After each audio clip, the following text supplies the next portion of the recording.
তো সূরাতুল ইয়াসিন থেকে আজকে আমরা কথা শুনবো, ইনশাআল্লাহ। পড়েন যতটুকু আমাদের সাধ্যে কুলায়। এটা মাক্কি সূরা। সূরা ইয়াসিনটা কি সূরা? বিশ্বনবীর জীবনে দুইটা পর্ব, একটা মাক্কি পর্ব, একটা মাদানী পর্ব। একটা হচ্ছে মাক্কি ইনিংস আর একটা মাদানী ইনিংস।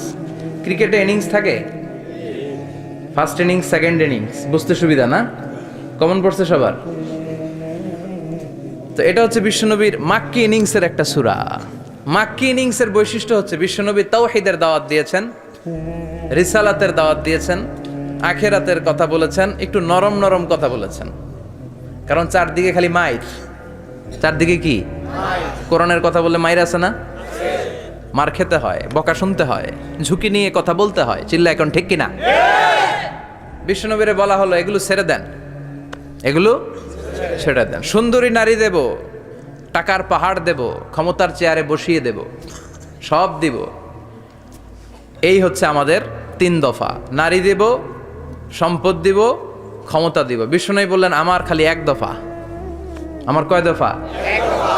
লা ওয়াদাউ আশ-শামসা ফি ইয়ামিনি, সূর্য যদি ডান হাতেও দাও, ওয়াল কামারা ফি ইয়াসারি, চন্দ্র যদি বাঁ হাতেও দাও, এই কালেমার দাওয়াত থেকে 1 হাতও আমারে পিছনে নেওয়া যাবে না। চিল্লা এখন ঠিক কিনা?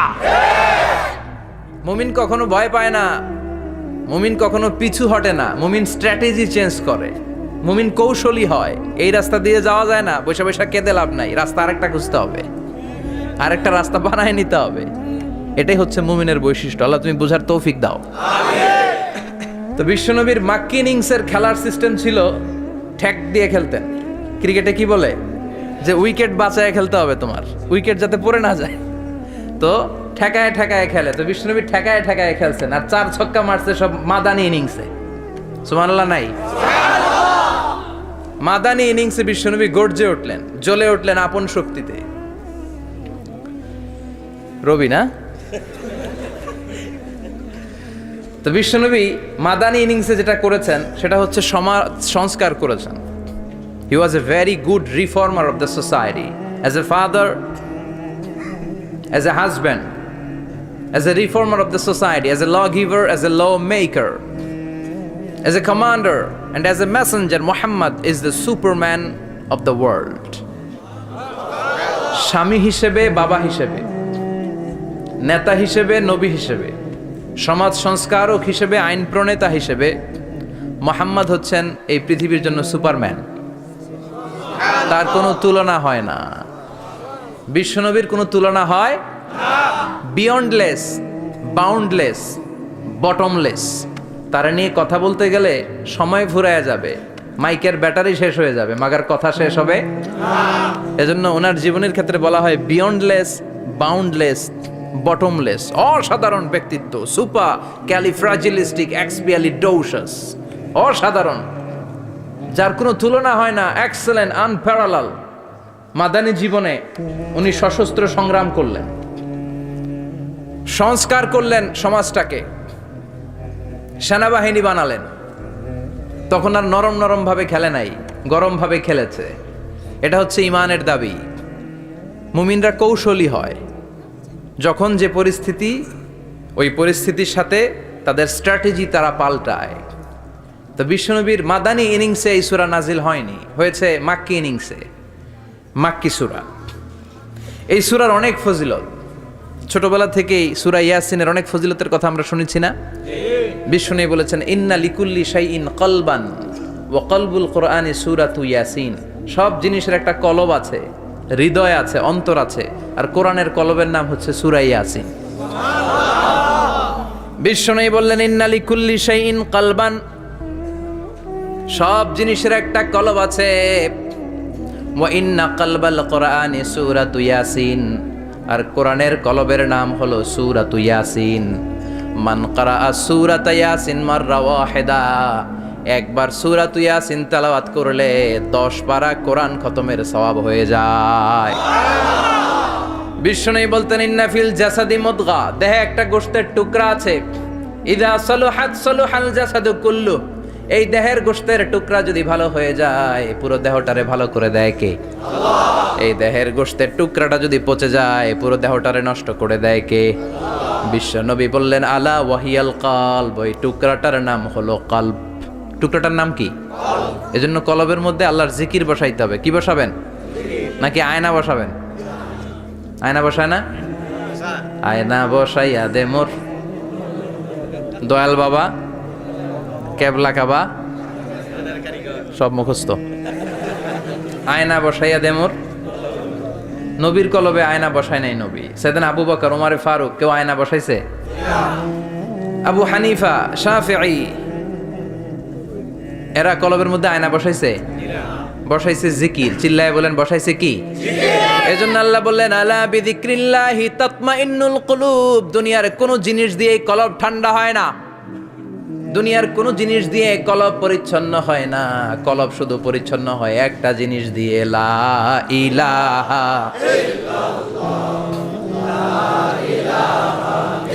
লা ইলাহা ইল্লাল্লাহু মুহাম্মাদুর রাসূলুল্লাহ সাল্লাল্লাহু আলাইহি ওয়াসাল্লাম। তাহলে কোরআনের একটা কলব আছে। আমাদের দেহে যেমনি কলব আছে, প্রতিটা প্রাণীর যেমনি কলব আছে, অন্তর আছে, কোরআনেরও কলব আছে না নাই? কোরআনের কলবের নাম? চিল্লায় বলেন কোরআনের কলবের নাম। আবার বিশ্বনবী বলতেন ইকরাউ আলা মাউতাকুম সূরাত ইয়াসিন। তোমাদের মুমূর্ষ ব্যক্তিদের সামনে বসে সূরাত ইয়াসিন তেলাওয়াত করো। রূহ চলে যাবে, মৃত্যুর একেবারে দ্বার প্রান্তে দাঁড়িয়ে এই মুহূর্তে তার পাশে বসে পড়তে আরম্ভ করেন ইয়াসিন ওয়াল কুরআনিল হাকীম ইন্নাকা লামিনাল মুরসালিনা আলা সিরাতিম মুস্তাকিম। ওই ব্যক্তির ঈমানের মৃত্যু দান করে দিবে কে? মৃত্যুর কষ্ট হালকা করে দিবে কে? আবার বিশ্বনবী বলতেন রাত্রিবেলা যে ব্যক্তি একবার সূরাত ইয়াসিন তেলাওয়াত করে ঘুমাতে যায়, সকালবেলা নিষ্পাপ অবস্থায় তারে ঘুম থেকে জাগাবে কে? তাহলে এই সূরার মর্যাদা কম কম না বেশি বেশি? কলবুল কোরআন, এটা কোরআনের কলব। একবার পড়লে 10 পারার সওয়াব। আবার মুমূর্ষ ব্যক্তির সামনে বসে সূরা ইয়াসিন তেলাওয়াত করতে বলা হয়েছে। তাহলে মৃত্যুর কষ্টরে হালকা করে দেয় কে? আল্লাহ। আবার রাত্রিবেলা সূরা ইয়াসিন তেলাওয়াত করলে সকালবেলায় নিষ্পাপ বানায় দেয় কে? আল্লাহ। মনে থাকবে? কোরআনের কলবের নাম কি? ভুলে যাবেন না তো? বেশি বেশি তেলাওয়াত করতে রাজি আছেন? সকাল সন্ধ্যা তেলাওয়াত করবেন তো? সূরা ইয়াসিন ছাড়াও এই সূরার অনেকগুলো নাম তাফসীর গ্রন্থে পাওয়া যায়। এই সূরার একটা নাম হচ্ছে সূরাতুল কাদিয়া। সূরাতুল তাকদি হাজাতা কারিইহা। যে এই সূরা তেলাওয়াত করে ওই তেলাওয়াতকারীর যে হাজত আছে, প্রয়োজন আছে, এই সূরার বরকতে আল্লাহ তার প্রয়োজন পূরণ করে দেয়। আমাদের জীবনে প্রয়োজন আছে না নাই? কার কাছে চাইবো? বিপদে পড়লে কারে বলবো? আমরা বিপদে পড়লে প্রথমে শেয়ার দেই ফেসবুকে। কোথায় শেয়ার? আগে শেয়ার দিব কার কাছে? মনে থাকবে? বিপদে পড়লে ফেসবুকে শেয়ার দিব না, বন্ধুরে শেয়ার করব না, বউয়ের কাছেও পরে শেয়ার করব, আগে শেয়ার করব কার কাছে? মনে থাকবে? এজন্য বিশ্বনবী বলতেন এই সূরার নাম সূরাতুল কাদিয়া। মানুষের হাজত পূরণ করে দেয়। এই সূরা তেলাওয়াত করে যদি আপনি আল্লাহর কাছে কোনো বিপদ থেকে পানা চান অথবা কোনো প্রয়োজন নিয়ে দোয়া করেন, সূরার বরকতে প্রয়োজনটা পূর্ণ করে দেয় কে? আল্লাহ। কেউ যেটা পারে না পারে কে? আল্লাহ। কেউ যেটা দেয় না দেয় কে? আল্লাহ। কেউ যেটা শোনে না শোনে কে? আল্লাহ। তাহলে পেলাম সূরাতুল কাদিয়া। আরেকটা নাম আছে সূরার, সেটা হচ্ছে সূরাতুল আযীমা, সুমহান সূরা। কি সূরা? সুমহান, আযীমা। এই আযীম আর আযীমা এই শব্দ দুইটা অনেক দামি। আল্লাহ যে কোনো জায়গায় ব্যবহার করেন নাই। বিশ্বনবীর চরিত্রের উপমা দিতে যে আল্লাহ আযীম শব্দ বলেছেন, তাই না? রব্বুল আলামিন বলেন ওয়া ইন্নাকা লাআলা খুলুকিন আযীম। ও নবী, সাধারণ কোন চরিত্র আপনারে আমি দেই নাই, আপনারে আমি দিয়েছি আযীম একটা চরিত্র। খুলুকুন আযীম, and verily indeed you are on a very good standard of character. অসাধারণ চরিত্র দিয়েছি। বিশ্বনবীর চরিত্র বুঝাতে যে আল্লাহ কি শব্দ ব্যবহার করেছেন? কথা বলে না। তাফসীর শিখে যেতে হবে। কোন শব্দ ব্যবহার করেছেন? আযীম। আবার আল্লাহ নিজের পরিচয় দিতে যে আযীম বলেছেন, ওয়ালা ইয়াউদুহু হিফযুহুমা ওয়া হুয়াল আলিয়্যুল আযীম। সুবহানাল্লাহ। আকাশ জমিনের নিয়ন্ত্রণ করতে যে আল্লাহ কখনো ক্লান্ত হয় নাকি? কারণ তিনি হচ্ছেন আল আলিউল আযীম। আল্লাহু আকবার। তার মানে নবীর চরিত্রের ক্ষেত্রে আজিম, আল্লাহর নিজের সত্তার ক্ষেত্রে আল্লাহ বললেন আযীম। আবার বললেন কিয়ামতের দিন গোটা পৃথিবীটারে আমি নাড়িয়ে দেব, গোটা পৃথিবীতে একটা আমি ভূমিকম্প দিব। এই কথাও কোরআনে আছে না নাই? ইযা জুলজিলাতিল আরদু জিলজালাহা আল কারিয়াতু মাল কারিয়া। পুরো পৃথিবী কাঁপিয়ে দিব। এই কাঁপাকাঁপিটা ওই দিনের ভূমিকম্পটা কি অন্যান্য সময়ের ভূমিকম্পের মতো হবে?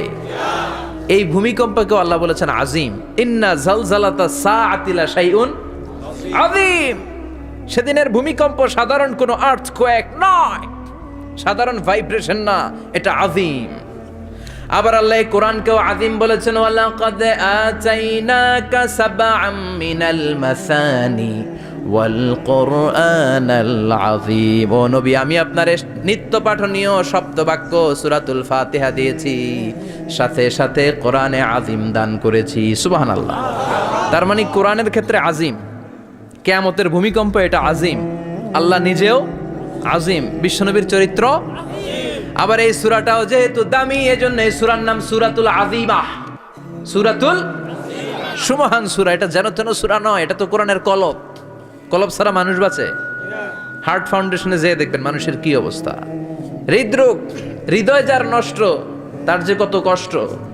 এই যে কি পরানো লাগে এখন, রিং পরায়, এনজিওগ্রাম, এনজিওপ্লাস্টি করে আর্টারি ব্লক করে ফেলে। চর্বি, এত চর্বি আমরা খাই, এত গরুর গোশত আমরা খাই।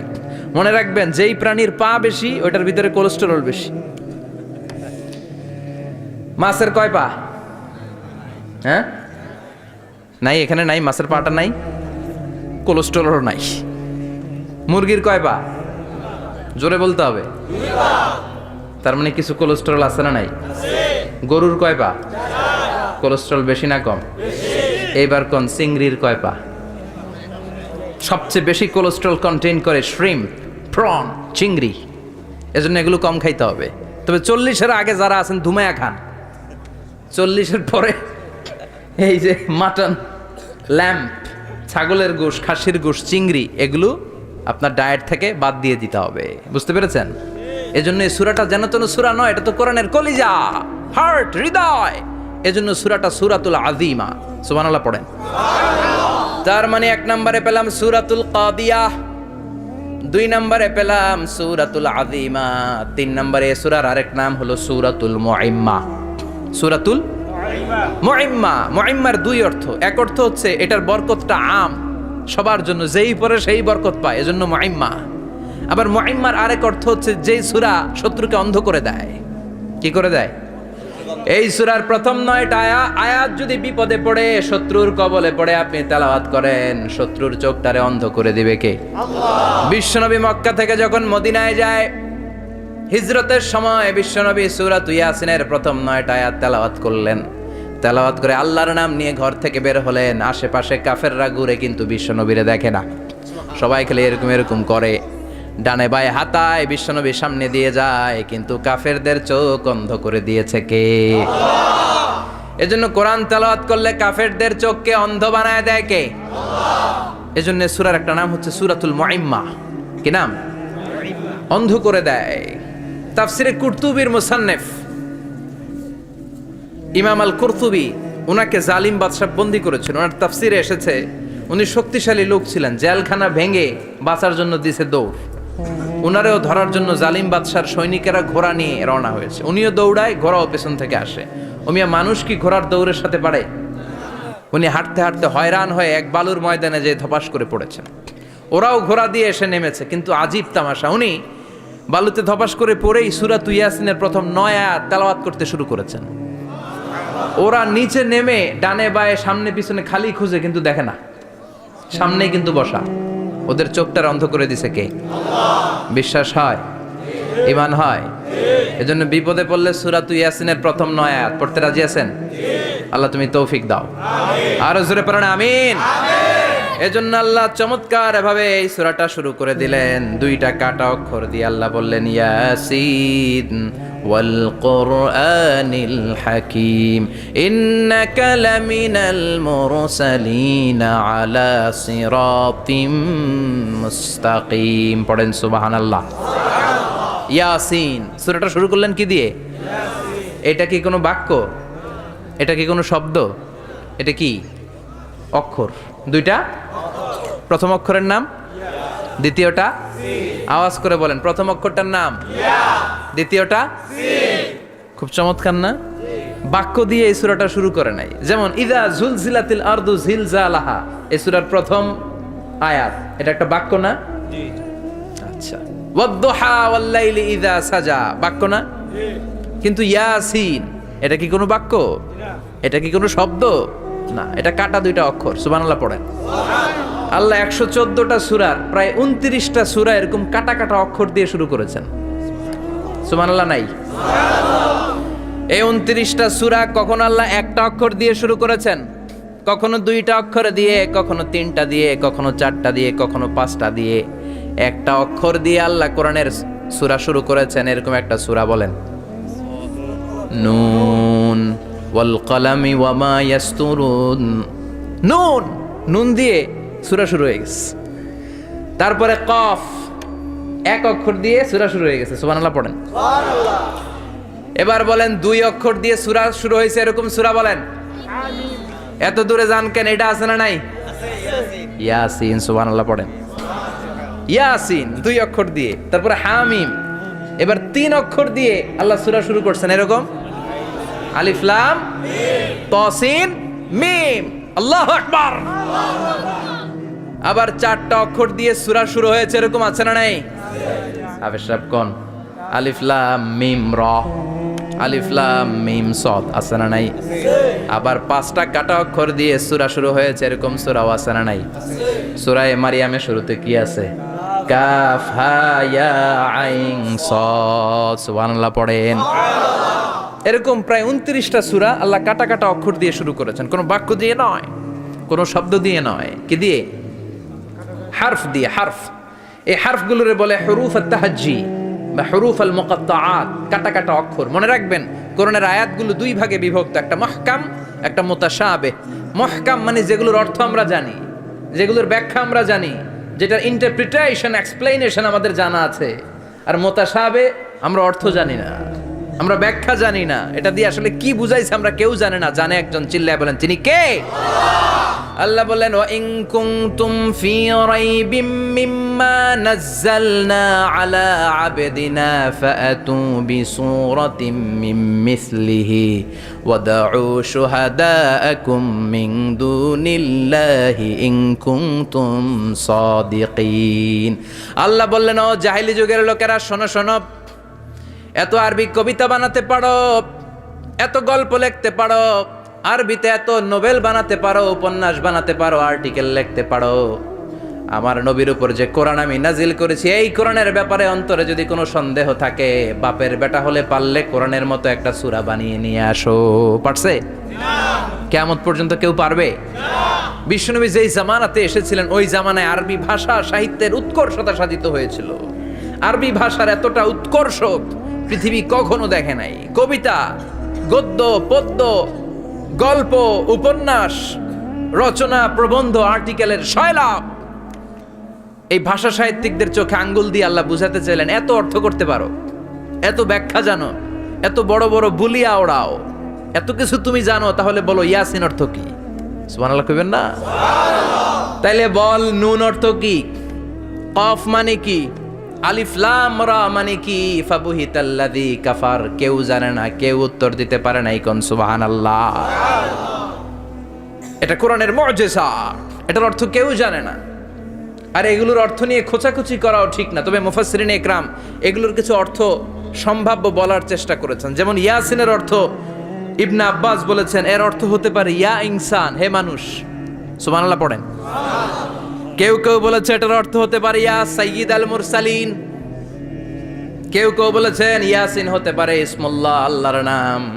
কেউ বলেছেন এটা হতে পারে ইসমুন লিন নবী, বিশ্ব নবীর নাম। আবার কেউ কেউ বলেছেন ইয়াসিন হতে পারে এই কোরআনে কারিমের একটা নাম। কোন সুবহানাল্লাহ। এই সম্ভাব্য সব কথাগুলো বলে পৃথিবীর সব মুফাসসিররা বলতে বাধ্য হয়েছেন আল্লাহু আ'লামু বিমুরাদিহি বিহি। এটার দ্বারা আসল অর্থ যে কি এটা আমরা কেউ জানি না। জানে কে? আল্লাহ। চিৎকার করে বলতে হবে, জানে কে? আল্লাহ। তাহলে ইয়াসিন মানে আমরা জানি না। ইয়াসিনের অর্থ আমরা ছেড়ে দেব কার উপর?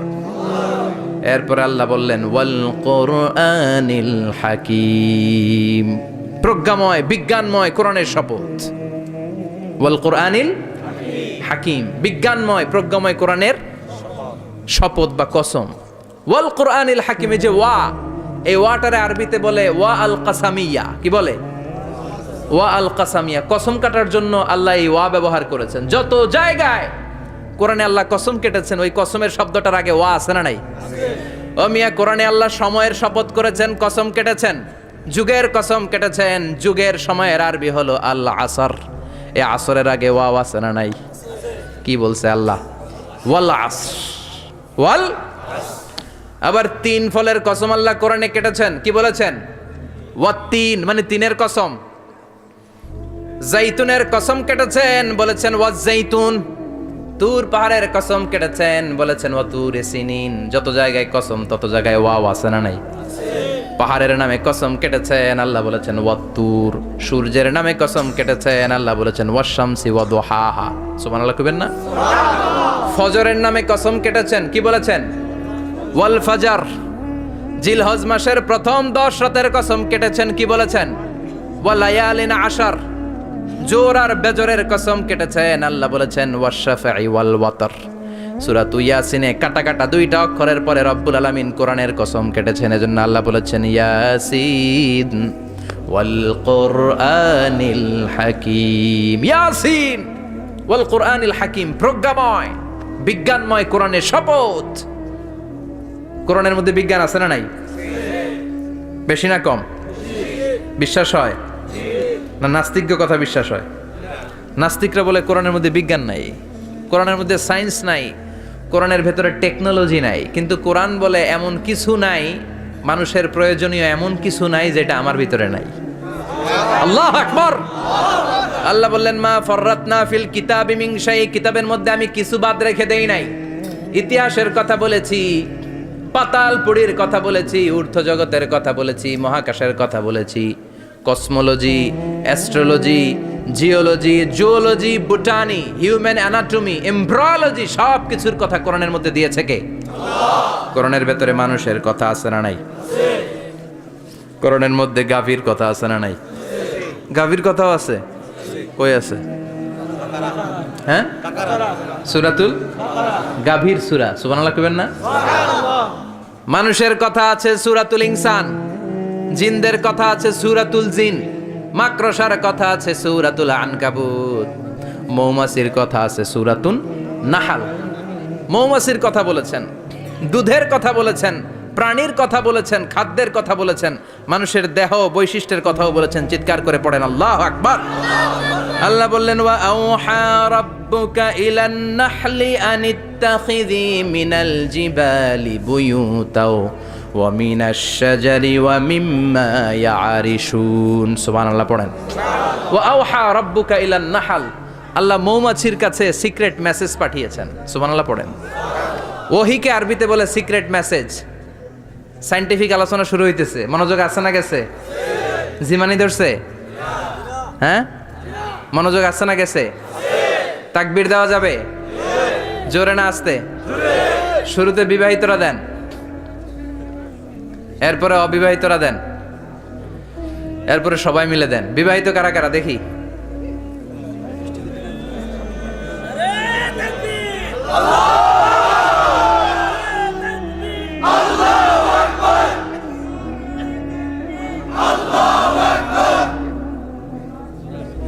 বিবাহিতরা অবিবাহিতরা দিবেন না? শুরুতে বিবাহিতরা দেন, তারপরে অবিবাহিতরা দেন, তারপরে সবাই মিলে দেন। বিবাহিতরা রেডি? দেখবো কাদের গলায় জোর বেশি। দেখি দেখি, বিবাহিতরা দেন। লিল্লাহি তাকবীর। মাশাআল্লাহ। এবার অবিবাহিতরা রেডি? আওয়াজ নাই, হেরে যাবে আজকে, হেরে যাবে। রেডি? তাকবীর দাও। লিল্লাহি তাকবীর।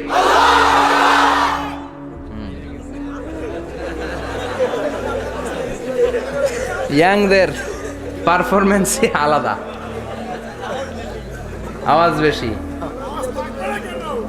এবার সবাই মিলে তিনটা। লিল্লাহি তাকবীর, লিল্লাহি তাকবীর, লিল্লাহি তাকবীর।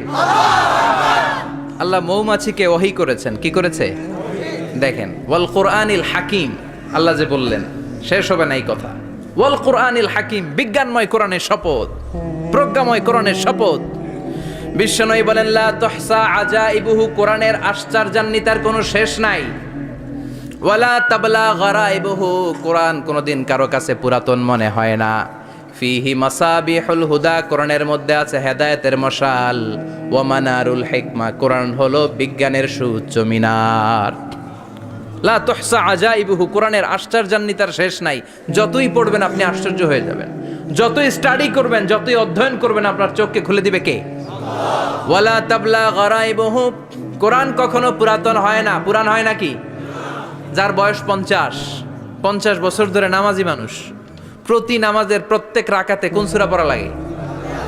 তো 50 বছর যদি কেউ নামাজি হয়, তাহলে কত লক্ষবার উনি সূরা ফাতিহা পড়ছে উনি নিজে জানে? তারপরেও কোনোদিন কি মনে হয়েছে সূরা ফাতিহাটা একটু পুরান পুরান লাগে? আজকে কুল হল্লা দিয়ে শুরু করুন, কথা বলেন। পুরান লাগছে কোনোদিন? এত পড়ছে এটা, আজকে আর এটা না, আজকে আর একটা, এরকম মনে হয়? ওয়ালা চাবলা গারাইবুহু, পুরান লাগে না। প্রতিদিন নতুন, প্রতিনিয়তই নতুন, অলওয়েজ নিউ, সব সময় নতুন। এজন্য বিশ্বনবী বললেন লা তুহসা আজাইবুহু, কোরআনের আশ্চর্যান্বিতার শেষ নাই। ওয়ালা তাবলা গারাইবুহু, কোরআন কখনো পুরাতন হয় না। ফিহি মাসাবিহুল হুদা, কোরআনের মধ্যে আছে হেদায়েতের মশাল। ওয়া মানারুল হিকমা, কোরআন হলো বিজ্ঞানের সুউচ্চ মিনার। সুবহানাল্লাহ। আল্লাহ বললেন ওয়া আওহা রাব্বুকা ইলান নাহাল, আমি মৌমাছির কাছে মেসেজ দিলাম, সিক্রেট মেসেজ। আনিত্তাখিযি মিনাল জিবালি বুয়ুতা, তোমরা পাহাড়ের মধ্যে তোমাদের বাড়ি বানাও, মৌচাক বানাও। অমিনা সাজার, গাছের মগ ডালে, বড় বড় ডালে তোমরা বাসা বানাও। ওয়া মিম্মা ইয়ারিশুন, উঁচু উঁচু জায়গায় মৌচাক বানাও, যাতে করে গ্রামের ছোট্ট ছেলেরা ঢিল মারতে না পারে। কোন সুবহানাল্লাহ। মৌমাছির আল্লাহ শিখাই দিছে। নিচু জায়গায় কোনোদিন মৌমাছির বাসা দেখবেন? নিচু জায়গায় সহজে নাগাল পাওয়া যায়, ধরা যায়। কথা কন। ডাল বেয়ে মগ ডালে ওঠা লাগে মধু খাইতে চাইলে। চিল্লায় বলেন ঠিক কিনা? আল্লাহ সিক্রেট মেসেজ দিলেন আর বললেন আনিত্তাখিযি। আলেম যারা আছেন বলেন তো, ইত্তাখিযি এটা কি মুজাক্কারের সিগা না মুয়ান্নাসের সিগা? কথা কইতে হবে। কেউ নাই এটার উত্তর দেওয়ার মতো? মুয়ান্নাস, মাশাআল্লাহ। এটা স্ত্রীবাচক শব্দ। আল্লাহ মৌমাছিকে যে মেসেজ করছে পুরুষ মৌমাছিরে কয় নাই, এটা নারী মৌমাছিরে কইছে। চিল্লা এখন সুবহানাল্লাহ। এখন গবেষণা করে দেখা গিয়েছে, কার্ল ভন ফ্রিচ একজন অস্ট্রিয়ান বিজ্ঞানী, উনি এটা নিয়ে গবেষণা করে 73 সালে 1973-তে নোবেল পেয়ে গেছে। এই আয়াতের উপর গবেষণা করে আল্লাহ কেমন করে সিক্রেট মেসেজ দিয়েছেন, কেমন করে মৌমাছি মৌচাকের বাসা বাঁধে, কেমন করে মধু আহরিত হয়, এটার উপর গবেষণা করে উনি একটা বই লিখেছেন, দ্য ডান্সিং বিজ। নেচে যাওয়া মৌমাছিগুলো, নাচতে নাচতে যেতে থাকা মৌমাছিগুলোর উপর একটা বই লিখে, দ্য ডান্সিং বিজ লিখে উনি নোবেল প্রাইজ পেয়েছেন এই মধুর উপরে। চিল্লায় পড়েন আল্লাহু আকবার।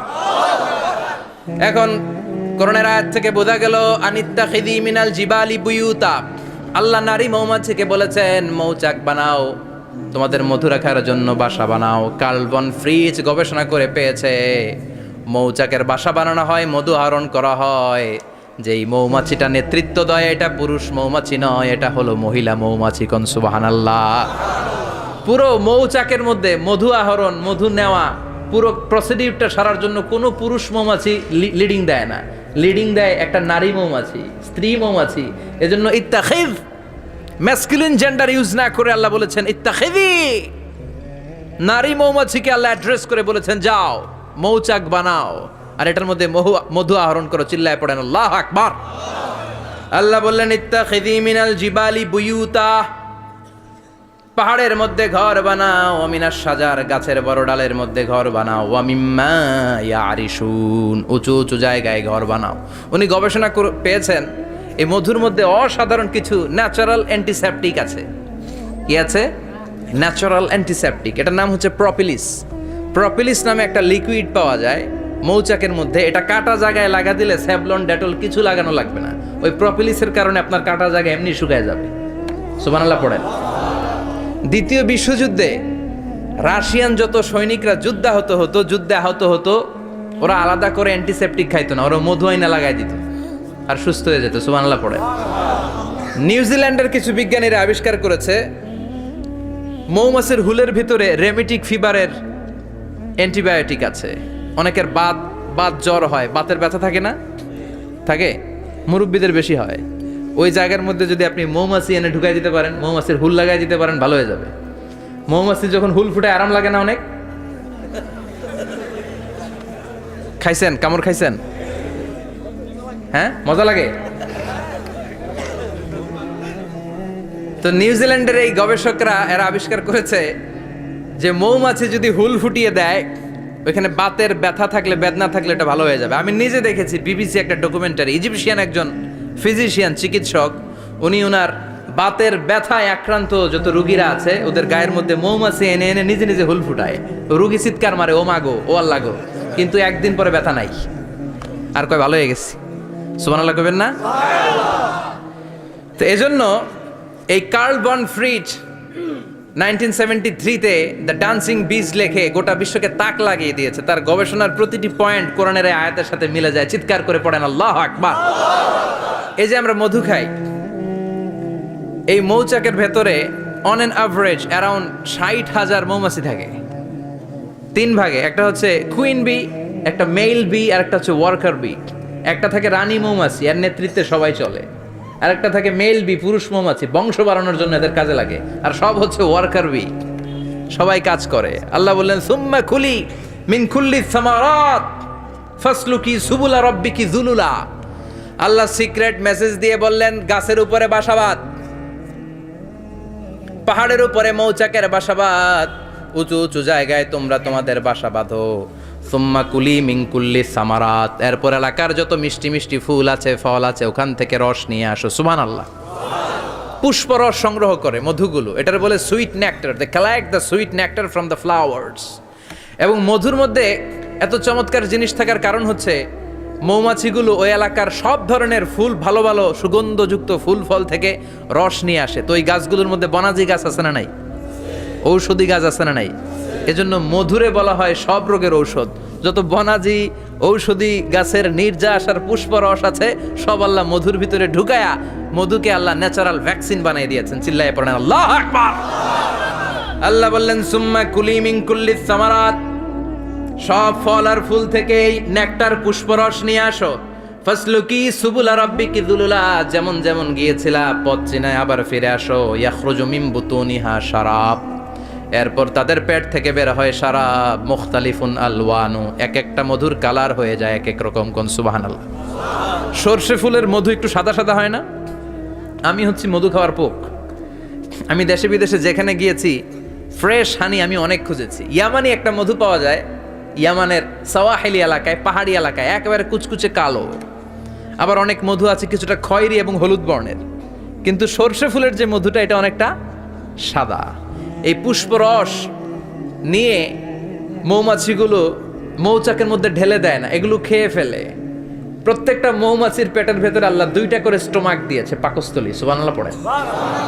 এটাই Karl von Frisch the dancing bees বইয়ের মধ্যে লিখেছে গবেষণায়, যে 2টা পাকস্থলী। একটা পাকস্থলী দিয়ে মৌমাছি খায়, নিজে খেয়ে বাঁচে। আর একটা পাকস্থলী দিয়ে এই ফ্লাওয়ার নেক্টার, পুষ্পরস সংগ্রহ করে ওই পাকস্থলীতে রাখে। ওই পাকস্থলীর ভেতরে আল্লাহ একটা ন্যাচারাল এনজাইম দিয়েছেন। ওই এনজাইমের সাথে ওই পুষ্পরসটা মিক্সড হয়। তারপরে আরেকটা টিউব আছে, ওই টিউব দিয়ে মৌমাছি যে সে বাসার মধ্যে মৌমাছি যে সেখানে সাপ্লাই করে দিয়ে আসে, মধু ঢুকিয়ে দিয়ে আসে। চিল্লায় পড়েন সুবহানাল্লাহ। তার মানে বিষয়টা এমন না ফুলের রস নিয়ে মৌচাকের দিয়ে আসলো, ফুলের রস সে নেয়, তার স্পেশাল একটা স্টোমাকের মধ্যে ঢুকায়, সেখানে এনজাইম দিয়ে, পাচক রস দিয়ে আল্লাহ এটাকে সমৃদ্ধ করে দেয়। তারপর আলাদা একটা নল দিয়ে, টিউব দিয়ে মৌচাকের ভেতরে ঢুকিয়ে দেয়। কোন সুবহানাল্লাহ। কি অসাধারণ পদ্ধতিতে আল্লাহ মধু বানালেন। আর কি সুন্দর মধু হাতের মধ্যে লয়া জিব্বা দিয়া চাটে আর গান গায়, মধু হই হই বিষা বাইলা।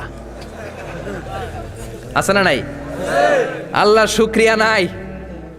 মধু খায় আর গান গায়, মধু হই হই বিষা বাইলা, অনহারণে ভালোবাসার দাম নদিলা। আছে না নাই? ডাকাই। তাই মধু খেয়ে শুকরিয়া করতে হবে কার? বসো, চিৎকার করে বলেন শুকরিয়া করতে হবে কার? আল্লাহ বললেন ইয়াখরুজু মিন বুতুনিহা, এটা মধু সরাসরি চলে আসে না, ওর পেট থেকে বের হয়। মুখতালিফুন আলওয়ানুহু, বিভিন্ন রঙের মধু আছে না নাই? ব্ল্যাক কালারের মধু হয়, হোয়াইট হানি হয়, অর্গানিক হানি হয়, ক্রিমড হানি হয়। কত ধরনের মধু যে আল্লাহ পৃথিবীতে রেখেছে তার ইয়ত্তা নাই। এরপর আল্লাহ বললেন ফিহি শিফাউন লিন্নাস, মধুর ভিতরে শিফা দিয়েছে কে? আল্লাহ। এজন্য বিশ্বনবীর খাদ্য তালিকার মধ্যে মধু আছে না নাই?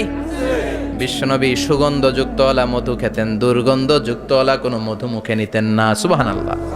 বিশ্বনবীর জামানায় মাগাফির নামে একটা মধু ছিল, দুর্গন্ধযুক্ত। এটা কখনো বিশ্বনবী মুখে নিতে চাইতেন না। সুগন্ধযুক্ত মধু সবসময় বিশ্বনবী খেতেন। বিশ্বনবীর স্ত্রীরা এই সুগন্ধিযুক্ত মধু বোতলের মধ্যে প্রিজার্ভ করে রাখতেন বিশ্বনবীকে দেওয়ার জন্য। বিশ্বনবী প্রাণ ভরে এগুলো পান করতেন। সুবহানাল্লাহ। বিশ্বনবী যে সমস্ত খাদ্যগুলো পছন্দ করতেন হাদিসে এসেছে, বিশ্বনবী রুটি খেতেন, খেজুর খেতেন। খেজুর, খেজুর চিনেন? বালাহ, তামার। দুধ খেতেন, এই মধু খেতেন, জব খেতেন, বার্লি খেতেন, লাউ খেতেন, রুম্মান, ডালিম ফল, আনার ফল। আনার চিনেন? আনার, এই আনার খেতে পছন্দ করতেন বিশ্বনবী। মাশরুম খেতেন, মাশরুম। মাশরুম চিনেন? ব্যাঙের ছাতার মতো। রেস্টুরেন্টে ইদানিং মাশরুমের স্যুপ পাওয়া যায়, এটা খাবেন। যাদের চোখের জ্যোতিতে সমস্যা, দৃষ্টিতে সমস্যা, খাবেন। হাদিসে এসেছে আল কামআতু মিনাল মান ওয়া মাউহা শিফাউন লিল আইন। মাশরুম হলো মান্না সালোয়ার মতো খাবার। মাশরুমের স্যুপ যারা খাবে, চোখের জ্যোতি যাদের কম, তাদের চোখের জ্যোতি বাড়িয়ে দিবে কে? বুখারীর বর্ণনা, কানা রাসূলুল্লাহ ইউহিব্বুল হালাওয়া ওয়াল আসাল।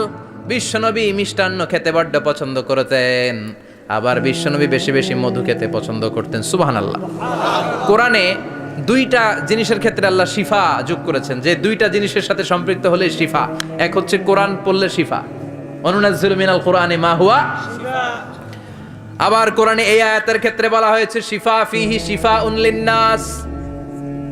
এজন্য সাইয়েদানা ইবনে মাসউদ এই উম্মাকে উদ্দেশ্য করে বলেছেন, আলাইকুম বিশিফাইন, তোমাদের উচিত দুইটা জিনিস থেকে শিফা নেয়া। এক হলো কোরআন, দুই হলো আসাল মানে মধু। কোন সুবহানাল্লাহ। কোরআন তেলাওয়াত করলে অসুস্থরে সুস্থ করে দেয় কে? সূরা ফাতিহা তেলাওয়াত করলে অসুস্থকে সুস্থ বানিয়ে দেয় কে? আবার মধু খেলে সুস্থ বানিয়ে দেয় কে? মধু খেয়ে প্রশংসা করবেন কার? নাকি মধু হই হই বিষ হাবাইলা বলবেন এগুলো কখনো? খাঁটি মধু খেতে হবে। খাঁটি মধু চিনার উপায় হচ্ছে এটাতে পিঁপড়া জমে না, এটা ফ্রিজে রাখলে জমাট বাঁধে না, এটাতে দুর্গন্ধ হয় না। এক গ্লাস পানির মধ্যে এক ড্রপ মধু ছেলে দিলে এটা পানির সাথে না মিশে একেবারে নিচে চলে যায়। খাঁটি মধু খেতে হবে। তাহলে ফিহি শিফাউন লিন্নাস। কত কিছু দিয়ে যে আল্লাহ এটাকে সমৃদ্ধ করেছেন। এটার মধ্যে গ্লুকোজ আছে, এটার মধ্যে সুক্রোজ আছে, ফ্রুকটোজ আছে, প্রোটিন আছে, মিনারেলস আছে, ক্যালসিয়াম আছে, ভিটামিন আছে। খাইলেই শরীর গরম হয়ে যায়। সুবহানাল্লাহ। এজন্য শীতকালে বেশি বেশি খাবেন, জাম্পাল লাগবে না।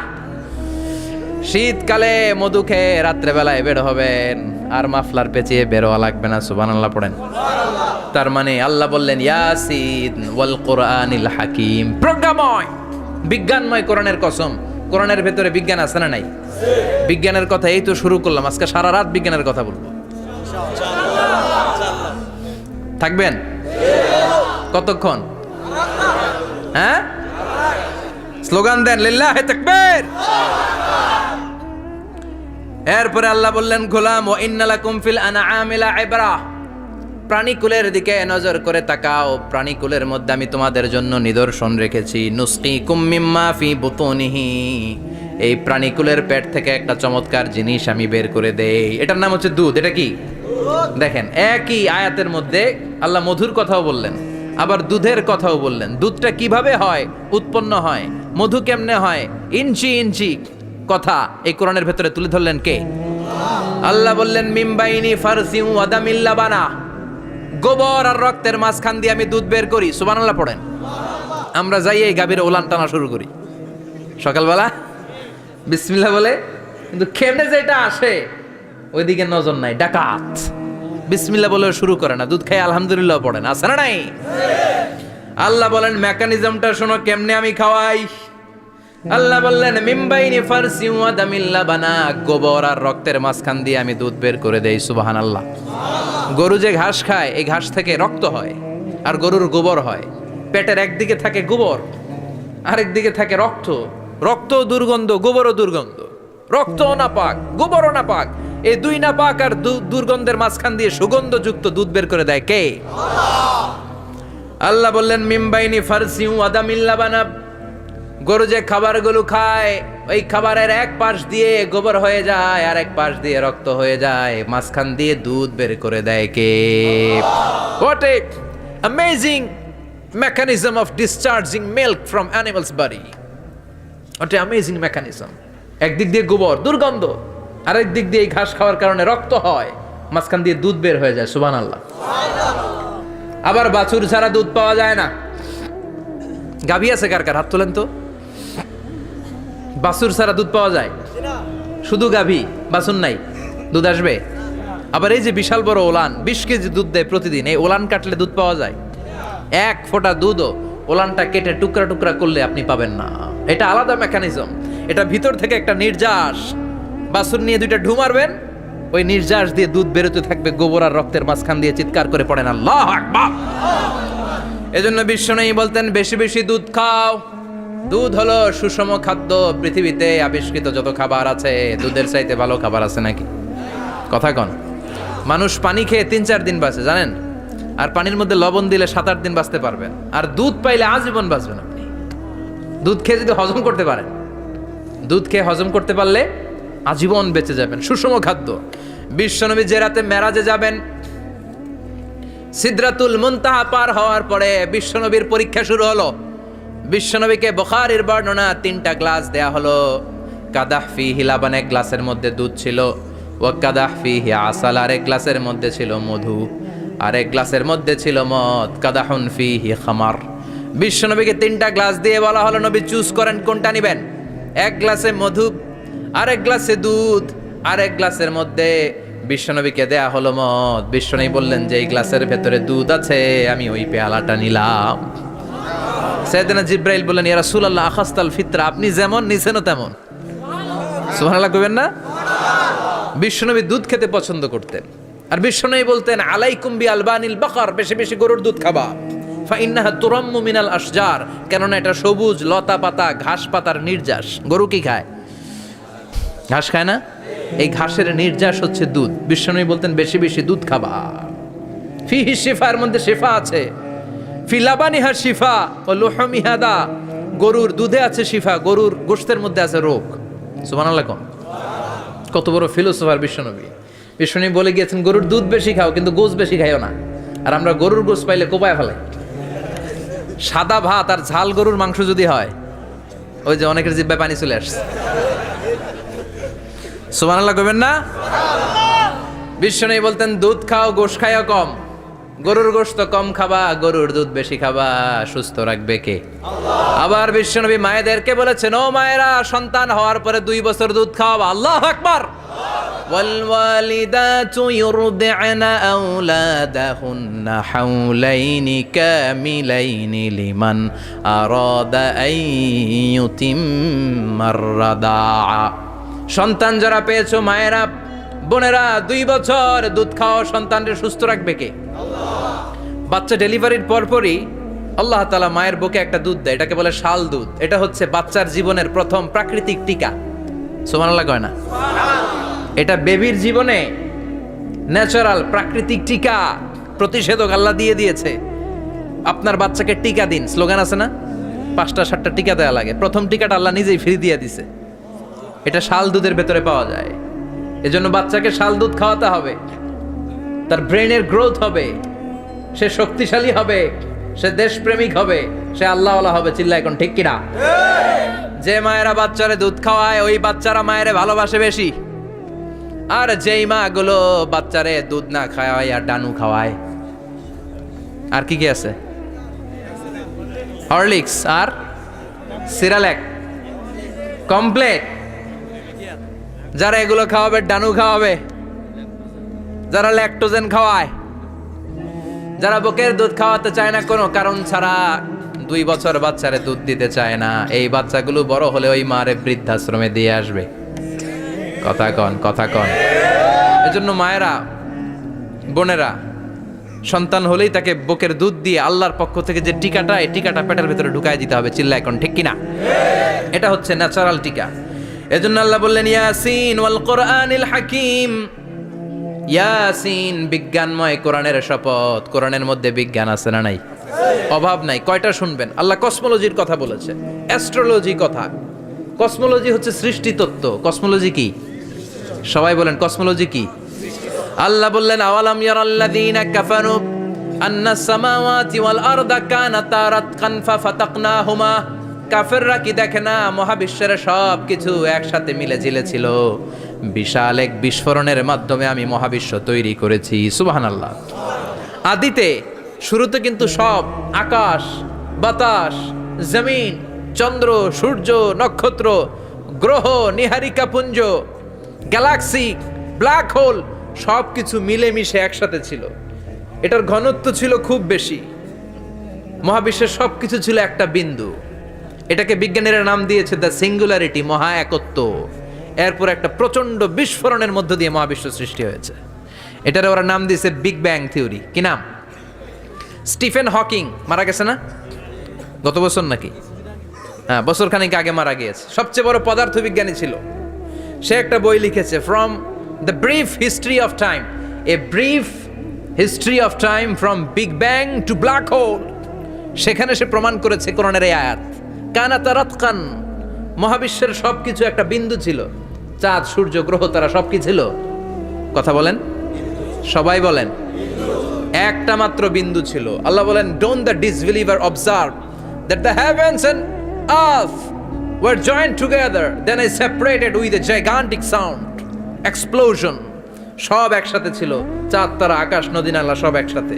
তারপরে একটা বিকট বিস্ফোরণের মধ্য দিয়ে পৃথিবী হয়েছে, এ চাঁদ হয়েছে, চন্দ্র হয়েছে, সূর্য হয়েছে, মহাবিশ্বের সব কিছু এই মহাবিস্ফোরণের মধ্য দিয়ে হয়েছে। চিৎকার করে পড়েন আল্লাহু আকবার। এই যে ছোট্ট পৃথিবীতে আমরা বসে আছি, এই পৃথিবীর চেয়ে সূর্য 13 লক্ষ গুণ বড়। চিল্লায় পড়েন আল্লাহু আকবার। এটা কি বাড়ির কাছের কথা? 13 লক্ষ গুণ বড়, কল্পনা করা যায়? তার মানে কি সূর্যই সবচেয়ে বড়? না, সূর্যের চেয়ে অনেক বড় বড় তারা আছে। ব্যাটেল জিউস নামে একটা তারা আছে মহাকাশে, যেটা যে সূর্য পৃথিবীর চেয়ে 13 লক্ষ গুণ বড়। এই ব্যাটেল জিউস তারা সূর্যের চেয়ে 33 কোটি গুণ বড়। এই ব্যাটেল জিউস তারাটাই কি সবচেয়ে বড়? না, এর চেয়েও কত বড় তারা যা আছে কোনো হিসাব নাই। এরকম বিশাল বিশাল তারা ঘুরতে ঘুরতে মাওয়াকিউন নুজুম, ব্ল্যাক হোল নামে একটা রেঞ্জ আছে। এই রেঞ্জের মধ্যে যদি ঢুকে যায়, ছোট্ট বাচ্চার মুখে চকলেট দিলে বাচ্চা যেমনি চকলেট চুষে খেয়ে ফেলে, এই বিশাল বিশাল তারাগুলো ব্ল্যাক হোলের মধ্যে ঢুকলে এক মুহূর্তের মধ্যে নিঃশেষ হয়ে যায়। চিল্লায় পড়েন আল্লাহু আকবার। এজন্য আল্লাহ বললেন, ফালা উকসিমু বিমাওয়াকিউন নুজুম। এই তারকা নিঃশেষ হওয়ার যে জায়গাটা, এই জায়গার কসম আমি কোরআনের মধ্যে খেলাম। এই ব্ল্যাক হোলের রেঞ্জের ভেতরে তারা আসলে মুহূর্তের মধ্যে নিঃশেষ বানিয়ে দেয় কে? একটা তারার চেয়ে আরেকটা তারা বড়। এরকম হাজার কোটি তারা মিলে আমাদের গ্যালাক্সি। এই গ্যালাক্সির নাম হচ্ছে মিল্কি ওয়ে। কি নাম? আমাদের গ্যালাক্সির নাম কি? সবাই বলেন তো। Milky Way. কি নাম? এরকম একটা গ্যালাক্সি না, লক্ষ কোটি গ্যালাক্সি আছে। আমাদের গ্যালাক্সির পরে সবচেয়ে কাছের গ্যালাক্সির নাম অ্যান্ড্রোমেডা। কি নাম? এই অ্যান্ড্রোমেডা গ্যালাক্সি আমাদের গ্যালাক্সি থেকে 2.5 মিলিয়ন লাইট ইয়ার দূরে, মানে 25 লক্ষ লাইট ইয়ার। সুবহানাল্লাহ কইবেন না? আলোর গতি হচ্ছে পৃথিবীতে সবচাইতে বেশি বর্তমান সময় পর্যন্ত, জানেন? সেকেন্ডে কত মাইল? 1,86,000 মাইল। এক সেকেন্ডে আলো ছুটে 1,86,000 মাইল বেগে। এত বেগের কোনো প্লেন বা রকেট নিয়ে যদি আপনি আমাদের গ্যালাক্সি থেকে মিল্কি ওয়ে থেকে অ্যান্ড্রোমেডাতে যেতে চান, তাহলে আপনার 25 লক্ষ বছর লেগে যাবে। সুবহানাল্লাহ বাড়িতে যায় বললেন। এরপর আল্লাহ বললেন, ওয়াস সামাআ বানাইনাহা বিআইদিন ওয়া ইন্না লামুসিউন। আকাশ আমি বানালাম, গ্যালাক্সি আমি বানালাম, বানানোর পর থেকে সবগুলোর আমি প্রশস্ত করতে শুরু করে দিলাম। সব ছিল ক্ষুদ্র, একটা বিন্দুর মধ্যে আমি বিস্ফোরণ করলাম একটা আওয়াজ দিয়ে। আওয়াজটা ছিল কুন। আওয়াজটা ছিল কি? জোরে কন, আবার কন। কুন ফায়া। ইন্নামা আমরুহু ইযা আরাদা শাইআন আন ইয়াকুলা লাহু কুন ফায়াকুন। আল্লাহ যখন কিছু করতে চান শুধু বলেন কুন, শুধু বলেন বি। কুন মানে বি, ইট ওয়াজ, এটা হয়ে যায়। হাও বলতে দেরি। এই মহাবিস্ফোরণের নেপথ্যে যে শব্দটা ছিল সেটা ছিল কুন। সেটা ছিল কি? আল্লাহ কোন বলতে দেরি মুহূর্তের মধ্যে বিগ ব্যাং, বিশাল এক্সপ্লোশন, তারপর থেকে মহাবিশ্ব ছড়াচ্ছে। আল্লাহ বলছেন এই কোরআনের ভেতরে বলে দিয়েছেন ওয়া ইন্না লা মুসিউন, আমি এই মহাবিশ্বকে, এই গোটা ইউনিভার্সকে আমি প্রতিনিয়ত সম্প্রসারিত করছি। প্রতিনিয়ত এটা বড় হচ্ছে, সম্প্রসারিত হচ্ছে। চিল্লায় বলেন আল্লাহু আকবার। আজ থেকে মাত্র 20 বছর আগে এটা তারা আবিষ্কার করেছে। এটা কোন সাল? 2020 বছর পেছনে গেলে কত? 1998, তাই না? এই 1998 সালে তারা আবিষ্কার করেছে সুপারনোভা কসমোলজি প্রজেক্ট। এই সুপারনোভা কসমোলজি প্রজেক্টে তারা এই সিদ্ধান্তে এসেছে যে মহাবিশ্ব কোন নামক এক বিস্ফোরণের পর থেকে যে সম্প্রসারিত হচ্ছে, আজ পর্যন্ত এটা শুধু বাড়ছে আর বাড়ছে, অ্যাক্সেলারেটিং হচ্ছে, এক্সপান্ডিং হচ্ছে, এটা কমছে না। কিয়ামত পর্যন্ত এটা বাড়তেই থাকবে। চিৎকার করে পড়েন আল্লাহু আকবার। এজন্য আল্লাহ বললেন ইয়াসিন ওয়াল কোরআনিল হাকিম, বিজ্ঞানময় প্রজ্ঞাময় কোরআনের শপথ। এই কোরআনের ভেতরে আমি কসমোলজির কথা বলেছি, অ্যাস্ট্রোলজির কথা বলেছি, জিওলজির কথা বলেছি, ফিজিক্সের কথাও বলেছি। সুবহানাল্লাহ। ফিজিক্স মানে কি? পদার্থ। পদার্থের সবচেয়ে বড় উপাদান হচ্ছে লোহা। লোহার কথা কিন্তু কোরআনে নাই। আছে? কই আছে? হ্যাঁ, সূরাতুল হাদিদ, লোহার নামে একটা সূরা দিয়েছে আল্লাহ কোরআনে। সুবহানাল্লাহ পড়বেন না? সূরার নাম সূরাতুল হাদিদ। সূরার নাম কি? চিল্লায় বলেন সূরার নাম সূরাতুল হাদিদ। হাদিদ মানে লোহা। আল্লাহ বললেন ওয়া আনজালনাল হাদিদা ফীহি বা'সুন শাদীদ।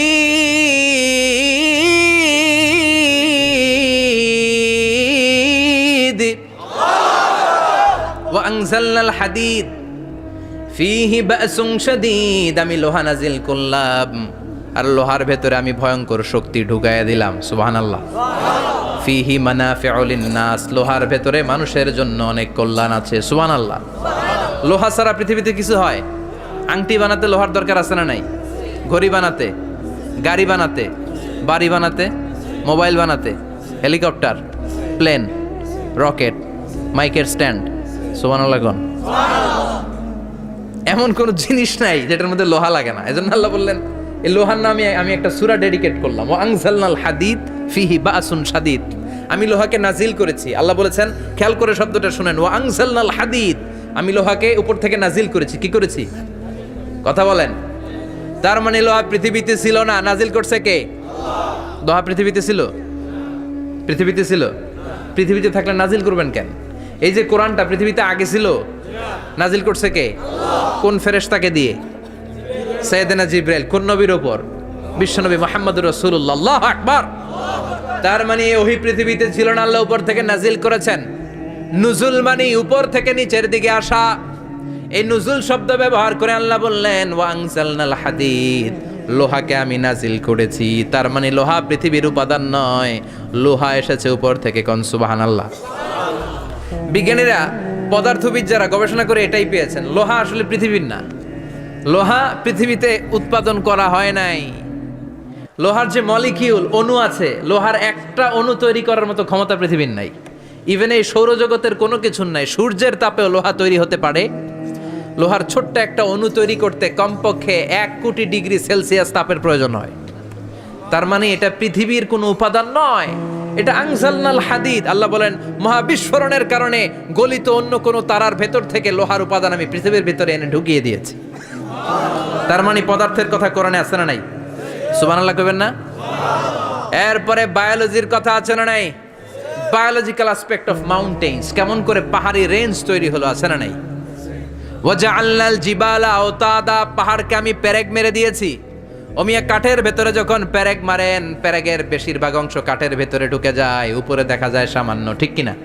তো লোহা যদি আল্লাহ পেরেক মারেন, উপরে যা দেখা যায় এটা সামান্য, আসল পাহাড় তো মাটির নিচে। সুবহানাল্লাহ কইবেন না? আসল পাহাড় কোথায়? পেরেক যদি কাঠের মধ্যে ঢুকিয়ে দেন, পুরো পেরেকটা কাঠে ঢুকে যায় না, উপরে দেখা যায় কদ্দুর? সামান্য। পাহাড়ের যা আপনি দেখেন এটা তো পেরেকের মাথা, পুরো পাহাড়টা আল্লাহ জামিনের ভেতরে গেড়ে দিয়েছেন। চিল্লায় পড়েন আল্লাহু আকবার। আবার আল্লাহ বললেন অমিনাল জিবালি জুদাদুম বিদু ওয়া হুমরুম মুখতালিফুন আলওয়ানু, আছে না নাই? ওয়া গারাবিবু সুদ, আল্লাহ বলেন নানা রঙের পাহাড় পর্বত মহাবিশ্বে আমি তৈরি করেছি। কোন পাহাড় হচ্ছে রক্তিম বর্ণের, কোন পাহাড়কে বানিয়েছি আমি কৃষ্ণ বর্ণের, কোন পাহাড়কে বানিয়েছি আমি শুভ্র বর্ণের, কোন পাহাড়ের রং কালো, কোনটা সাদা, কোনটা নীল, আছে না নাই? মহাবিশ্ব যখন তৈরি হয়েছে পৃথিবীর মধ্যে 7টা টেকটনিক প্লেট তৈরি হয়েছে। 7 tectonic plates create the mountain range on earth. পৃথিবীতে এই পাহাড় তৈরির কারণ হচ্ছে 7টা প্লেট, এগুলোরে 7 টেকটনিক প্লেট বলে। এই প্লেটগুলোর কারণে পৃথিবীতে এই রং বেরঙের পাহাড় তৈরি হয়েছে। কত রঙের যে পাহাড় আছে, আরব বিশ্বে পাথরের পাহাড়, বাংলাদেশে মাটির পাহাড়, ব্রুনাই, সিঙ্গাপুর, ইন্দোনেশিয়াতে যদি যান আরেক ধরনের পাহাড়। চায়নার একটা শহর আছে গানজু সিটি, কি নাম? এই গানজু সিটিতে একটা পাহাড় আছে রেইনবো মাউন্টেন, ওখানে 7 রঙের পাহাড় পাওয়া যায় এক জায়গায়। সুবহানাল্লাহ কইবেন না? রেইনবো মানে কি?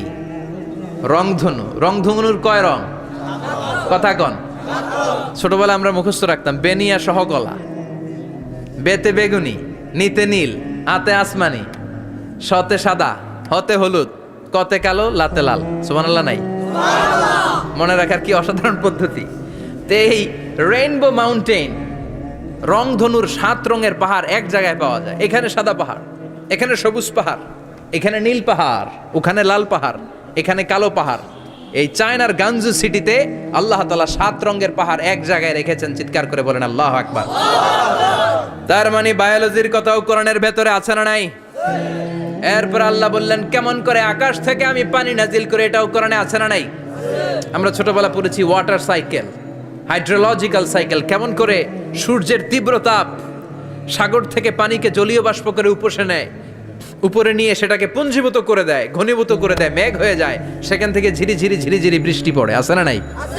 আর ওই বৃষ্টির গান আমরা গাই, এই বৃষ্টি ভেজা রাতে তুমি চলে যেও না। ওই বৃষ্টি পেয়ে আল্লাহর কাছে দোয়া করে না? বিশ্বনবী বলেন রহমতের বৃষ্টির নিচে দাঁড়িয়ে কেউ যদি হাত তুলে দোয়া করে, ওই দোয়া কবুল করে কে? আবার আকাশের মধ্যে মেঘের ঘনঘটা দেখলে বিশ্বনবী পেরেশান হয়ে যেতেন, হয়রান হয়ে যেতেন, আর আল্লাহর কাছে বলতেন আল্লাহ এই মেঘ দিয়ে তুমি আমাদেরকে আযাব দিও না, তুমি আমাদেরকে গজব দিও না, তুমি আমাদেরকে শেষ করে দিও না, এই মেঘ থেকে তুমি আমাদেরকে রহমতের বৃষ্টি দাও। পড়ে না আমিন। বৃষ্টি দেখলে বিষ্ণু বলতেন আল্লাহুম্মা সাইয়িবান নাফিআ, ইয়া গাউসু আগিসনা গাউসান মুগীসান মারিআন মারিআন নাফিআন গায়রা দার আজিলান গায়রা আজিল। হে আল্লাহ এই বৃষ্টি থেকে তুমি ঠান্ডা রহমতের পানি দাও। কি দাও? আল্লাহ মেঘে দে পানি দে, ছায়া দে রে তুহু, আল্লাহ মেঘে দে। পড়েন পড়েন, আল্লাহ মেঘে দে পানি দে, ছায়া দে রে তুহু, আল্লাহ মেঘে দে। এই ওয়াটার সাইকেলের কথা আল্লাহ বলেছেন। আলম তারা আন্নাল্লাহ ইউসজি সাহাবান, কাফের নাস্তিক যেগুলো সমাজের আবর্জনা খড়কুটা, ওরা কি দেখে না কেমন করে আমি বাতাসকে জলীয় বাষ্প করে আকাশে তুলি, বায়ুমণ্ডলে নিয়ে যাই, সুম্মা ইউআল্লিফু বাইনাহুম, জলীয় বাষ্পগুলারে তখন আমি ঘনীভূত করি, সুম্মা ইয়াজআলুহু রুকামান, এরপরে আমি মেঘে পরিণত করি, ফাতারাল ওয়াদকা ইয়াখরুজু মিন খিলালিহি, তারপর মেঘের ভেতর থেকে ঝিরিঝিরি ঝিরিঝিরি বৃষ্টি নাজিল করে কে? আবার আল্লাহ বললেন পানি থেকে আমি পৃথিবীর সব প্রাণগুলারে বানালাম, ওয়াজআলনা মিনাল মাই কুল্লা শাইইন হাইয়া ফালা ইয়াকিলুন, পানির ভেতর থেকে সব প্রাণের উৎপত্তি পৃথিবীর মধ্যে ঘটিয়ে দিয়েছে কে? বিজ্ঞানীরা স্বীকার করেছে পৃথিবীতে যত প্রাণ পাওয়া যায়, যত প্রাণের ব্লুপ্রিন্ট পাওয়া যায় সব এসেছে পানি থেকে। চিৎকার করে বলেন কোত্থেকে? পানি নাই তো প্রাণ নাই, পানিও আছে প্রাণও আছে। কোন সুবহানাল্লাহ। বিজ্ঞানীদের ধারণা, তারা ধারণা করে বলেছে পৃথিবীর প্রথম প্রাণের নাম হচ্ছে অ্যামিবা। কি নাম? ওরা বলেছে এটা এককোষী জীব, it's a very small unicellular organism found ever in the world. পৃথিবীতে পাওয়া প্রথম এককোষী প্রাণীর নাম হচ্ছে অ্যামিবা। এটা এসেছে শৈবালের মতো, এরপরে জুপ্লাংটন, ফাইটোপ্লাংটন, ব্যাকটেরিও প্লাংটন, একটার পর একটা স্পিসিজ প্রজাতি পৃথিবীতে ডেভেলপ করেছে। কোন সুবহানাল্লাহ। এই পানির কথা কোরআনের ভেতরে বলে দিল কে? এজন্য আল্লাহ বললেন ওয়াল কোরআনিল হাকিম, বিজ্ঞানময় কোরআনের শপথ। এই কোরআনটা বিজ্ঞানের ঠাসা, এই কোরআন আশ্চর্যের শেষ নাই, এই কোরআন কোনোদিন পুরাতন হয় না। এই কোরআনের ভেতরে আল্লাহ দিয়েছেন হেদায়েতের মশাল, আর কোরআনটাকে বানিয়েছেন বিজ্ঞানের সুউচ্চ মিনার। জোরে কোন সুবহানাল্লাহ। তার মানে কোরআনে আমরা কি পেলাম? দুধের কথা পেলাম, মধুর কথা পেলাম, কিভাবে ডায়েট করবেন সেটা আমরা পেলাম, আমরা কসমোলজি পেলাম, অ্যাস্ট্রোলজি পেলাম, বায়োলজি পেলাম, ফিজিক্স পেলাম, ওয়াটার সাইকেল পেলাম। এবার পাতালপুরীর কথার দরকার আছে না নাই? পৃথিবীর একেবারে গভীরতম গভীরে কি আছে এটা কিন্তু কোরআনে নাই, আছে। পৃথিবীর মাঝখানে যে উত্তপ্ত লাভা আর আগুন, এটা আপনারা জানেন? পৃথিবীর উপর দিয়ে আমরা ঠান্ডা পৃথিবীতে ঘুরে বেড়াই, কিন্তু এর ভিতরে কিন্তু আগুন, লাভা। আল্লাহ কোরআনের মধ্যে ফুটন্ত টকবগে সাগরের কসম খেয়েছেন। আল্লাহ বলেছেন ওয়াল বাহারিল মাসজুর,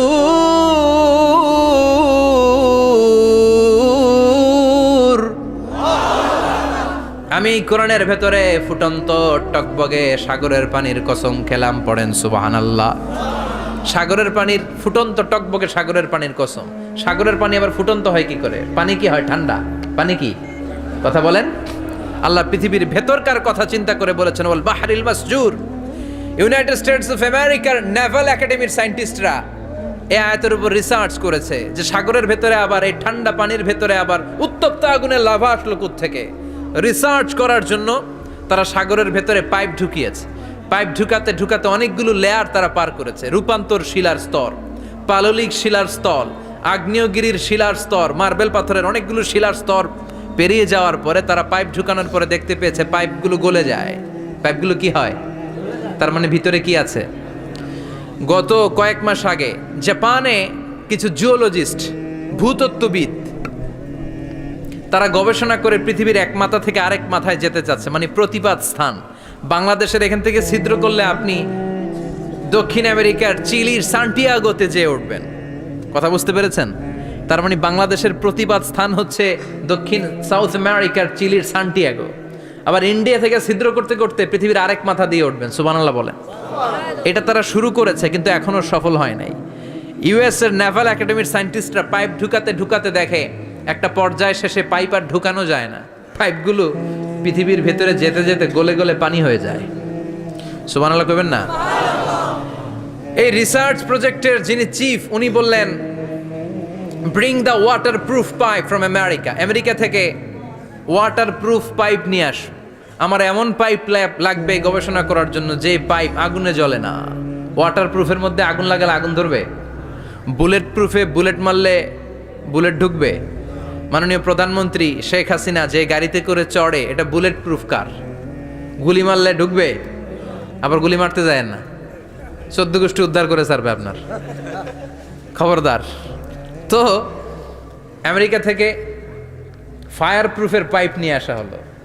নেভাল একাডেমির চিফ সায়েন্টিস্ট পাইপ ঢুকাতে আরম্ভ করলেন। ঢুকাতে ঢুকাতে পৃথিবীতে কিন্তু অনেকগুলো স্তর আছে। এই যে বালু মাটি, সব কিন্তু বালু মাটি নয়। আপনি খুঁড়তে খুঁড়তে পেয়ে যাবেন পাললিক শিলা, এরপরে রূপান্তরিত শিলা, এরপরে মার্বেল পাথরের শিলা, এরপরে শুরু হবে গরম আগ্নেয়গিরির শিলা।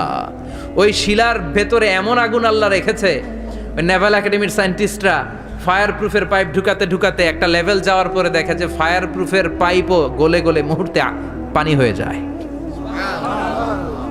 তার মানে ভেতরে এমন আগুন আল্লাহ রেখেছে, ওই আগুনের তুলনায় পৃথিবীর আগুনের মতো নয়। ওই আগুনটাই জাহান্নামের আগুন। আবার বিজ্ঞানীরা গবেষণা করে ওই আগুনের মধ্যে মানুষের চিৎকার শুনেছে। এজন্য হাদিসে এসেছে আল্লাহর ওলিরা, মুমিন বান্দারা মারা গেলে তাদের রূহগুলো আকাশে চলে যায়, ইল্লিনে চলে যায়। আর কাফের মুশরিক আর নাস্তিকগুলো মারা গেলে তাদের আত্মাগুলো পৃথিবীর মাঝখানে সিজ্জিনে চলে যায়। ওই সিজ্জিনের ভেতরে আগুন আছে না নাই? চিল্লায় বলেন। তার মানে পাতালপুরীর কথাও আছে, সাগরের কথাও আছে, আকাশের কথাও আছে। কেমন করে দুনিয়াতে আমরা আসলাম সেটাও আছে। এমব্রয়োলজি, ভ্রূণ তত্ত্বের কথা কোরআনে আছে না নাই? পৃথিবীতে আল্লাহ কয়েক সিস্টেমে মানুষ বানালেন। সৈয়দনা আদমকে বানালেন, মাও নাই বাবাও নাই। সৈয়দনা আদম আলাইহিস সালামের বাবার নাম কি? মায়ের নাম কি? মাও নাই বাবাও নাই। আবার সৈয়দনা ঈসা আলাইহিস সালামকে আল্লাহ তৈরি করলেন, শুধু মা আছে বাবা নাই। আবার আমাদের সবাইকে আল্লাহ বানালেন, মাও আছে বাবাও আছে, ঠিক কি না? এরপরে ছোট্ট এক ফোঁটা নাপাক থেকে আল্লাহ আমাদেরকে বানালেন। এই এক ফোঁটা বীর্যের মধ্যে যে প্রাণ আছে, এটা দুজন বিজ্ঞানী আবিষ্কার করেছে। লিয়েন হুক মাইক্রোস্কোপ যন্ত্র দিয়ে তারা বীর্যের মধ্যে, স্পার্ম ড্রপের মধ্যে গবেষণা করে পেয়েছে যে ওখানে কি যেন নড়ে। ওই এক ফোঁটা ড্রপের মধ্যে কি যেন নড়ে। সেখান থেকে ওরা আবিষ্কার করেছে স্পার্মের ভেতরে, শুক্রাণুর ভেতরে প্রাণের অস্তিত্ব আছে। এক ফোঁটা স্পার্মে, এক ফোঁটা বীর্যের মধ্যে 20 কোটি যদি শুক্রাণু না থাকে, ওই স্পার্ম থেকে আল্লাহ বেবি দেয় না, সন্তান দেয় না। সুবহানাল্লাহ কোন? এজন্য আল্লাহ বললেন, হাল আতা আলাল ইনসানি হিনুম মিনাদ দাহরি লাম ইয়াকুন শাইআম মাযকুরা। ও মানুষ, কেন এত অহংকার করো? নজর করে তোমার জীবনের শুরুটার দিকে একটু তাকাও। কি ছিলা তুমি? এক ফোঁটা নাপাক পানি, একটা স্পার্ম ড্রপ থেকে এসেছো। ইয়াখরুজু মিন বাইনিস সুলবি ওয়াত তারায়েব, বাবার পৃষ্ঠদেশ থেকে মায়ের গর্ভদেশের মধ্যে তোমাকে নিয়ে গেল কে? সেখান থেকে ফি যুলুমাতিন সালাস, 3টা প্যাকেট দিয়ে মায়ের পেটের মধ্যে তোমাকে প্রিজার্ভ করলো কে?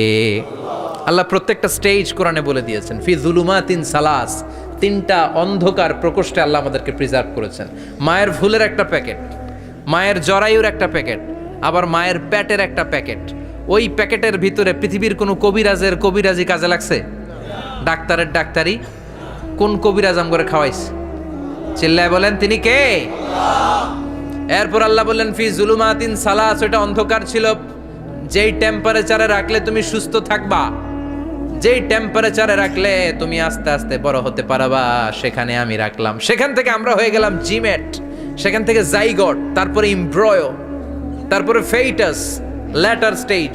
প্রথমে ছিলাম ইনিশিয়াল স্টেজ, তারপরে ল্যাটার স্টেজ, আমরা বড় হতে লাগলাম। আল্লাহ আমাদেরকে হার্ট দিলেন, সিস্টনিক, ডায়াস্টনিক, অলিন্দ নিলয় শুরু হয়ে গেল। রুহুর ফুৎকার আমাদের হৃদয়ে ভরে দিল কে? আল্লাহ আমাদেরকে স্কেলিটন দিলেন, কঙ্কাল, স্পাইনাল কর্ড দিলেন, আমাদের স্কাল দিলেন, মাথার খুলি দিলেন, লাঞ্চ দিলেন, ফুসফুস দিলেন, গল ব্লাডার দিলেন। যেখানে যেটা ঠিক যেমন ভাবে দেয়া দরকার মায়ের পেটে থাকতেই সেটা দিয়ে দিয়েছে কে? আল্লাহ। এরপর 8 মাস আমরা মায়ের পেটে মারে কষ্ট দিলাম। ওই মুহূর্তে আমার মা আমার জন্য যতটা কষ্ট করেছে পৃথিবীর কেউ ওই খবর রাখে না। জোরে কোন ঠিক কিনা? বোঝা হয়ে গিয়েছিলাম, একটা বস্তা। আমরা প্রত্যেকে মায়ের পেটে ছিলাম একটা কি?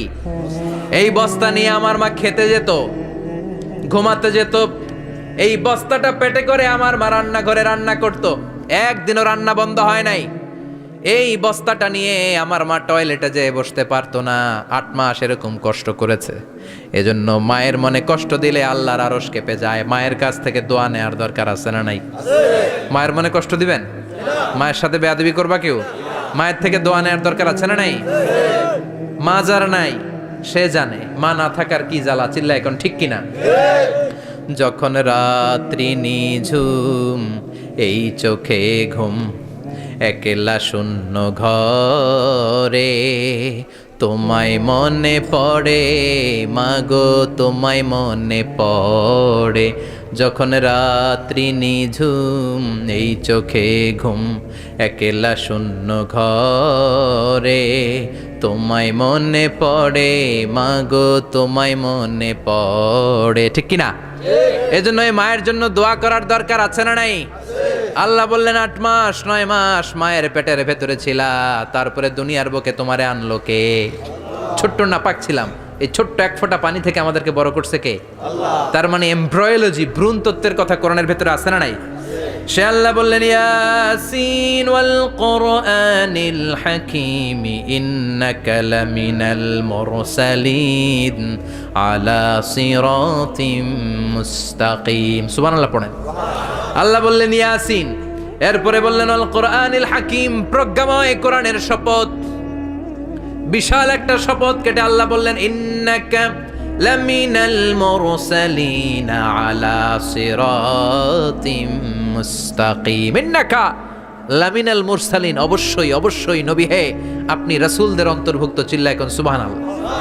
তিনি যে রাসূল এটার সার্টিফিকেট এই আয়াতে দিয়েছে কে? এরপর আল্লাহ বললেন আলা সিরাতিম মুস্তাকিম, ও নবী আপনি সিরাতুল মুস্তাকিমের উপর আছেন। যেই দোয়াটা প্রতিটা নামাজের মধ্যে প্রতিদিন প্রত্যেক রাকাতে সূরা ফাতিহাতে আমরা পড়ি, ইহদিনাস সিরাতাল মুস্তাকিম। ও Allah, show us the right path, show us the correct path. আপনি আমাদেরকে সোজা পথ দেখান। আল্লাহ এখানে সার্টিফিকেট দিলেন, নবী গো লক্ষাধিক পয়গম্বর যে আমি পেয়েছি তাদের শ্রেষ্ঠতম রাসূল করে আমি আপনাকে প্রেরণ করেছি। আর হেদায়েতের সুউচ্চ মশাল দিয়ে আমি আপনাকে সিরাতুল মুস্তাকিমের উপর রেখেছি। চিল্লায় পড়েন আল্লাহু আকবার। এই জন্য এই বিজ্ঞানময় কোরআনের সাথে নিজেদের সম্পর্ক বাড়ানোর দরকার আছে না নাই? সেজন্য কোরআনের সাথে আমাদের সম্পর্ক বাড়াতে হবে, নিজে কোরআন পড়তে হবে, কোরআন বুঝতে হবে, কোরআনের উপর আমল করতে হবে। রাজি আছেন তো? এটাই হচ্ছে সূরাতুল ইয়াসিনের শিক্ষা। আল্লাহ আমাদের সবাইকে কথাগুলো বুঝার ও আমল করার তৌফিক দান করুক। আমরা পড়ি আমিন। আরো জোরে পড়েন আমিন। যতগুলো কথা বললাম কোরআন থেকে আলোকিত করার জন্য আল্লাহ তাআলা যে মেসেজগুলো আমাদেরকে কোরআনের ভেতরে দিয়েছে, এই মেসেজ থেকে আমরা যেন নিজেদেরকে, সমাজকে আলোকিত করতে পারি। আল্লাহ তুমি তৌফিক দাও। আরো জোরে পড়েন আমিন। সুবহানাকাল্লাহুম্মা বিহামদিকা আশহাদু আল্লা ইলাহা ইল্লা আনতা আস্তাগফিরুকা ওয়া আতুবু ইলাইক।